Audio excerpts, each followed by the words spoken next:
Matapos ang paghahanda sa Pasko, pagsalubong naman sa bagong taon ang pinaghahandaan ng ilan pong mga ospital.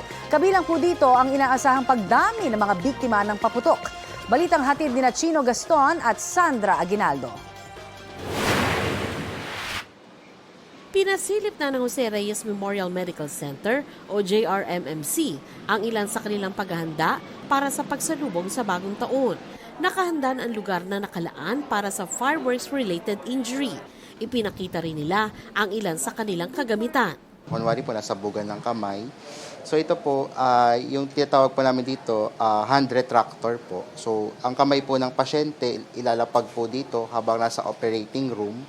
Tapos para mas madali po namin maoperahan yung kamay ng pasyente. Para po nakalatag yung kamay ng pasyente.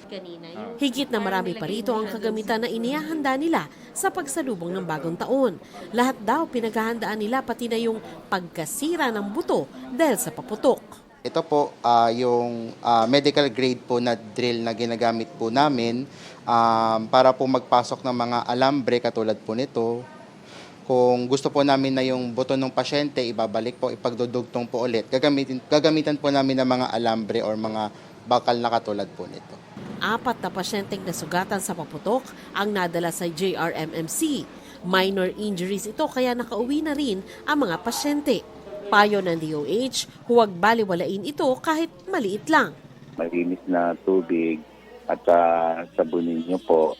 At kung yan naman po ay talagang may hiwa, takpan nyo na. Kung may pagdugo, maglagay kayo ng pressure. Bukod dyan, ilang pangunahing dahilan kaya napapasugod sa emergency room ang mga pasyente ay ang pagtaas ng presyon, vehicular accident at respiratory illness sa mga bata. Naka-code white tayo and lahat ng doctors and nurses are on call.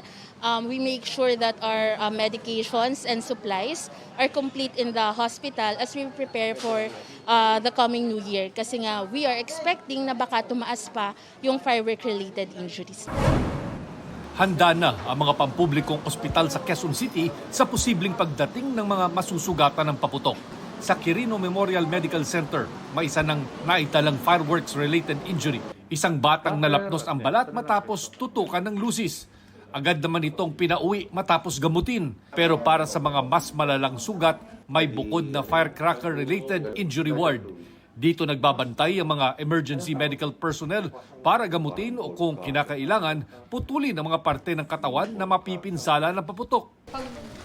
Pagpasok natin, Ipinakita sa amin ng mga doktor ang ilan sa mga equipment na gamit sa surgery.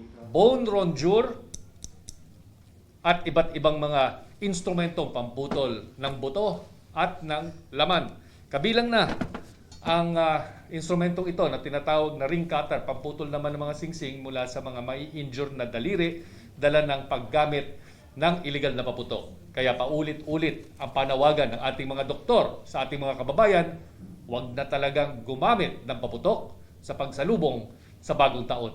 Sa tingin ng mga doktor sa QMMC, malaki ang epekto ng kampanya ng DOH para hikayatin ang mga Pinoy na umiwas na gumamit ng mapaminsalang paputok. yes, mukhang kumukonti na lang po talaga. Medyo madalang naman na yung mga fireworks-related injury natin sa ngayon.